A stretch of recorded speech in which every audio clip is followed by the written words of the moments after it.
of California. Congressman, you have said that you don't think President Biden should even be negotiating with Republicans over the debt ceiling. So let's talk about backup plans. You have been calling on President Biden to invoke the 14th Amendment, which some say would allow the Treasury to borrow money to pay its bills without approval from Congress. President Biden and Secretary Yellen have questioned the legality of that move. Well, Jake, I don't think we should be negotiating in this country about whether we pay our past bills. It's patriotic for America to keep its word and pay the debt. I believe this is spending that past Congresses have authorized. It's the current Congress that's trying to repeal what past Congresses have done.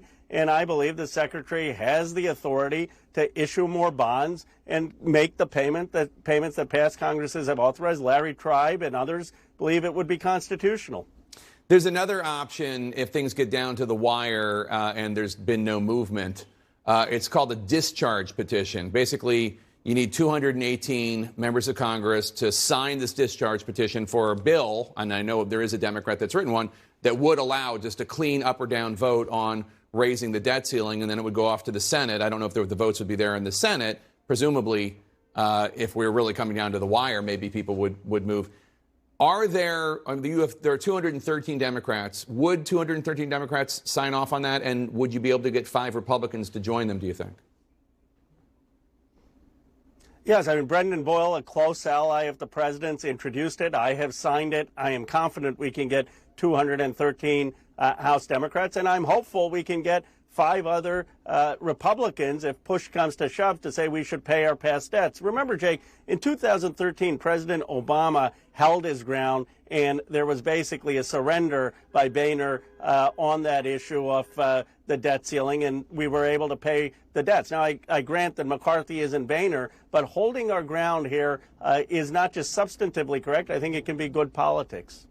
I also want to ask you about your senator, Dianne Feinstein. We have learned that she suffered from previously undisclosed complications of shingles. She had a swelling of the brain.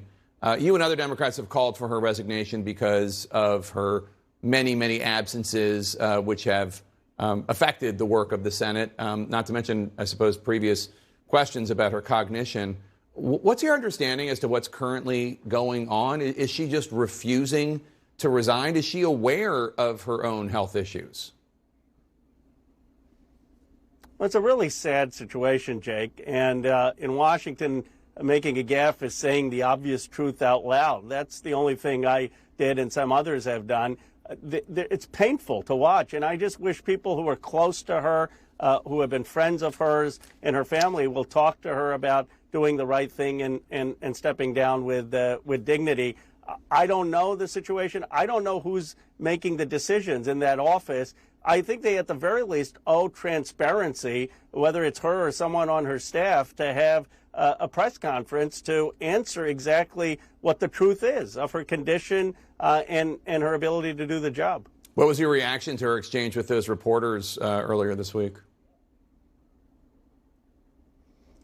It was sadness. I mean, they asked about my call, apparently, for her to step down, and her response was that she never had left, that she's been voting. And look, I admire the senator's service. I feel bad for her as another human being. I don't put the issue on her. There is someone there who's making these decisions, and whoever it is, who her spokesperson is, in my view, should come out and answer questions and come on your show, come on other shows.